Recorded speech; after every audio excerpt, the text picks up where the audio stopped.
Coucou, c'est moi. Alors, dans la continuité de ce que nous venons de dire tout à l'heure sur le scorpion, sur son destin, la description de la femme scorpion, de l'homme scorpion, et bien maintenant on va étudier la position du soleil en scorpion dans les 12 maisons astrologiques, maisons qui, je le rappelle, concernent en fait les différents domaines euh, de la vie. Voilà. Donc, on va faire un petit topo de ce que signifie par exemple le soleil en maison 1 en scorpion. Alors, le soleil dans le scorpion en maison 1 donne un caractère farouche qui ne supporte pas l'opposition et qui ne s'embarrasse pas de scrupules. Prise puissante sur la vie et sur les êtres, mais plutôt craint qu'aimer. Remarquable endurance qui aide à la réussite. Donc, c'est d'autant plus vrai que euh, le soleil est proche de l'ascendant. Pas. Parce que si le soleil est proche de l'ascendant, cela veut dire que le soleil sera considéré comme une planète dominante dans le thème de la personne qui a cette position du soleil en scorpion conjoint à l'ascendant. Voilà. Voilà sa signification. Ensuite, le soleil en scorpion en maison 2. Donc il a les dents longues, goût du pouvoir et de tout ce que l'argent peut obtenir, affaires secrètes et compliquées qui demandent beaucoup d'efforts pour aboutir. La fortune peut être belle. Après, tout dépend des aspects que reçoit le soleil en scorpion dans cette maison. Bon, c'est toujours la même chose en fait. Pour toutes les planètes en général, il faut voir vraiment quels aspects reçoivent des autres planètes. C'est important de l'étudier du coup. Alors le soleil en scorpion en maison 3. Alors querelle ou jalousie avec les proches, énorme activité et grand pouvoir d'endurance. Voilà, apparemment ça ne rigole pas. Soleil en scorpion maison 4. Vigoureuse personnalité dans la famille, ce qui peut provoquer des heurts de caractère. Un héritage peut être important. Des mauvais aspects sur le soleil entraînent des discussions au sujet de legs, pensions ou subventions. Voilà.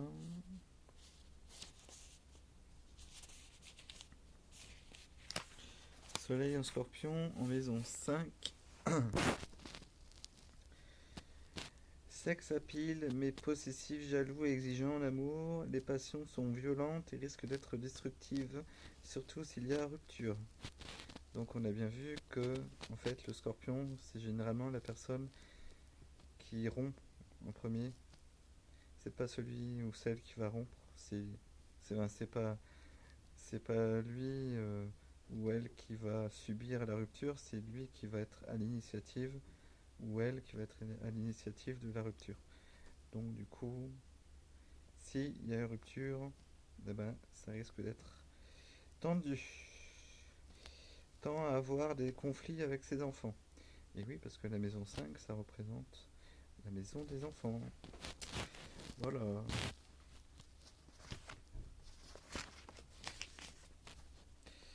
Ensuite, le soleil en scorpion en maison 6. Alors, la vigueur est plus apparente que réelle, tendance à aller au-delà de ses forces, troubles génitaux urinaires ainsi qu'une sensibilité aux infections. Et oui, parce que le scorpion, en fait, au niveau de l'astrologie, euh, euh, l'astrologie, en fait, hum, représente euh, dans son symbolisme, euh, dans le symbole de physique. Le scorpion en fait symbolise les parties génitales, donc voilà tout ce qui est lié à cette zone-là.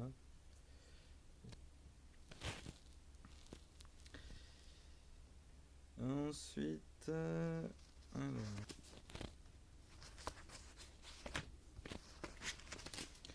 le soleil en scorpion, en maison 7.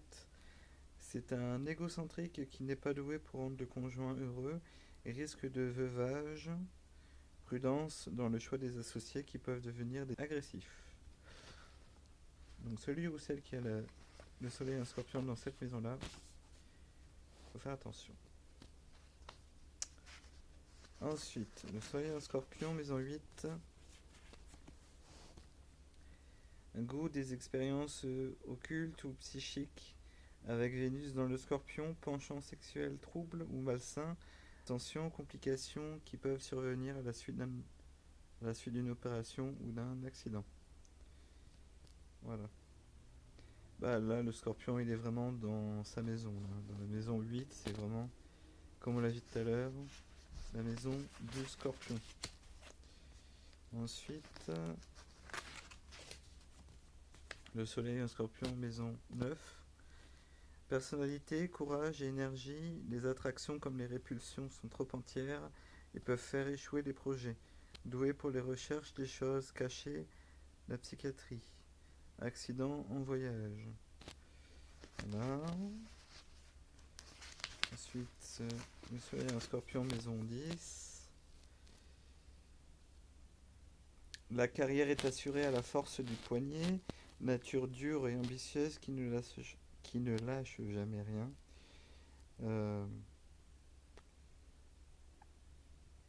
Non, je suis allé trop loin moi. Nature dure et ambitieuse qui ne lâche jamais prise et qui arrive ainsi au succès final. Accident qui peut interrompre la carrière. Bon. Le soleil en scorpion, maison 11. Caractère très entier, n'ayant besoin de personne. En Harley Davidson. Non, ça c'est moi qui rajoute le truc. Alors, donc, mais qui possède une emprise dangereuse sur son entourage, n'a pas intérêt à trop jouer avec les sentiments d'autrui. Voilà, comme ça vous êtes prévenus. Celui ou celle qui a le soleil en scorpion, maison 11. Le soleil en scorpion en maison 12.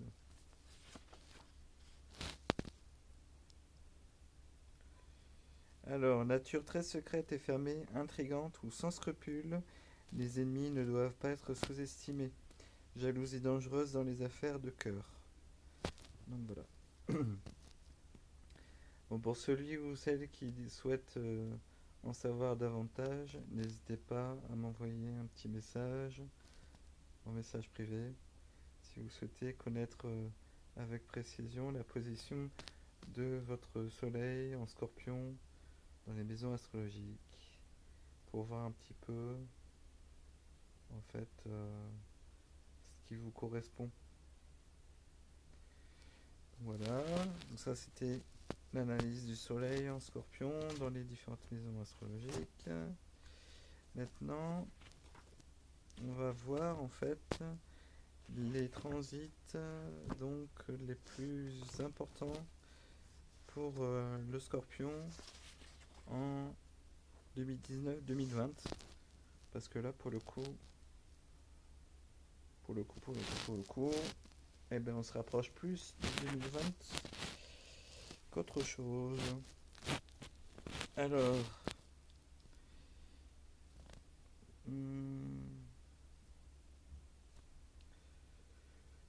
donc pour 2020.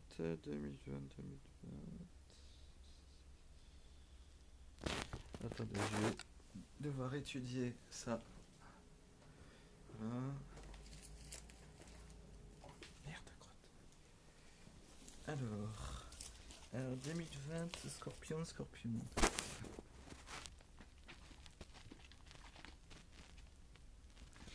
Alors Scorpion 2020.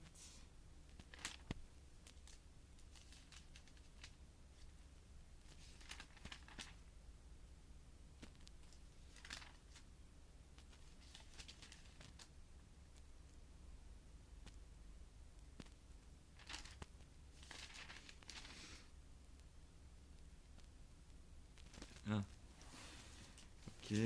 Alors, donc, du coup, le Scorpion pour 2019-2020.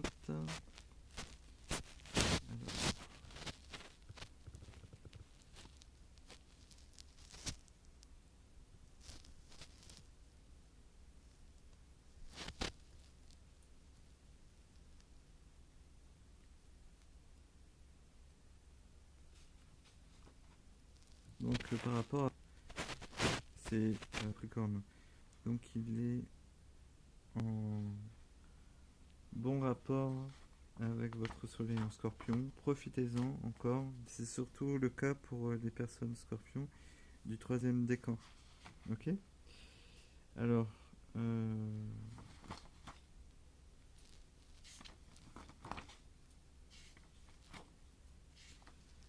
profitez. Alors ça, je parle des Scorpions du deuxième décan. Profitez à fond de la présence amie de Neptune en Poisson. Là, c'est très très très important. Alors, qu'est-ce que ça veut dire concrètement en termes plus clairs? Alors, le trigone de Neptune sur votre soleil encourage la chance et les facilités, aide providentielle, inspiration ou joie intérieure, mise en route d'une œuvre d'imagination ou d'esthétique. Donc, amis Scorpion, c'est quand même une période agréable pour ceux ou celles du deuxième décan. Ok. Ensuite, donc on peut dire merci à Neptune. Neptune. Alors, entre là, en ce moment, il y a Uranus en Taureau qui est en opposition aux natifs et natives du premier décan. Qu'est-ce que ça veut dire en d'autres termes? Alors, dérangeant mais dynamique, rejette le passé en vue d'une transformation de mode d'expression profonde, intérieure ou extérieure. Orientation nouvelle du destin, lien brisé ou rupture, forte tension nerveuse et impulsion soudaine peut former un lien qui ne convient pas pour une femme ou une mauvaise santé pour un homme. Période de conflit mais génératrice de renouvellement ou de puissance créatrice. Voilà, c'est un peu perturbant ou déstabilisant du coup. L'opposition à votre soleil d'Uranus. Alors ensuite,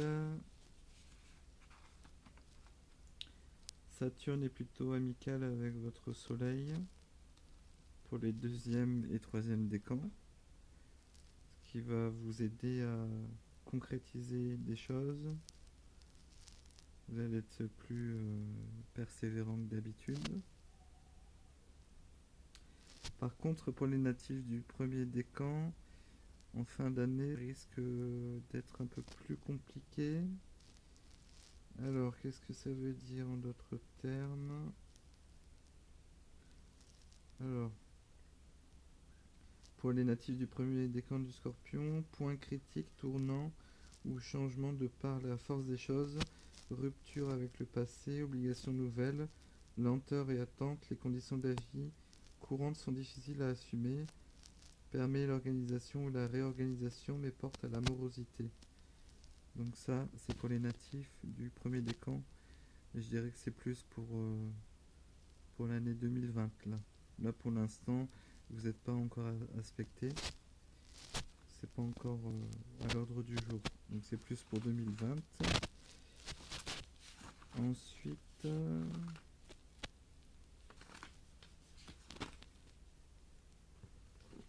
voilà. Donc ça, c'est les transits des planètes, on va dire, lourdes. Les planètes... Alors, qu'est-ce qu'on a encore d'autre?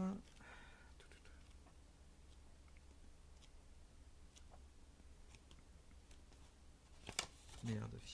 Ah oui, ça ira mieux comme ça. Alors...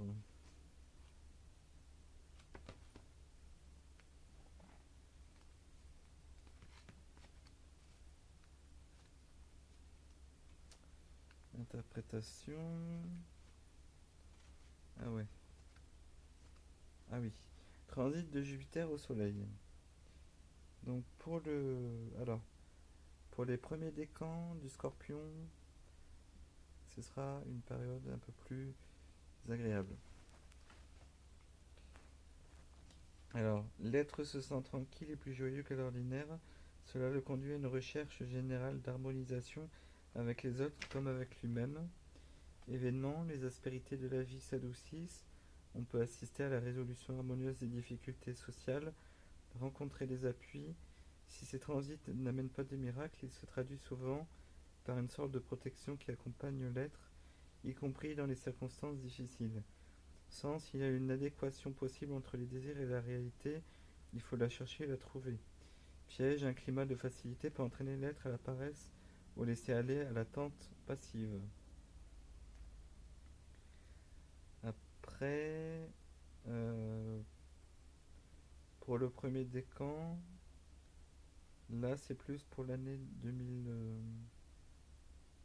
Non, vous êtes pas encore impacté.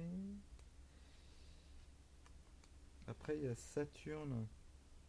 Ça, on l'a vu tout à l'heure. Jupiter, Saturne, Uranus, Neptune, Pluton. Ah ouais.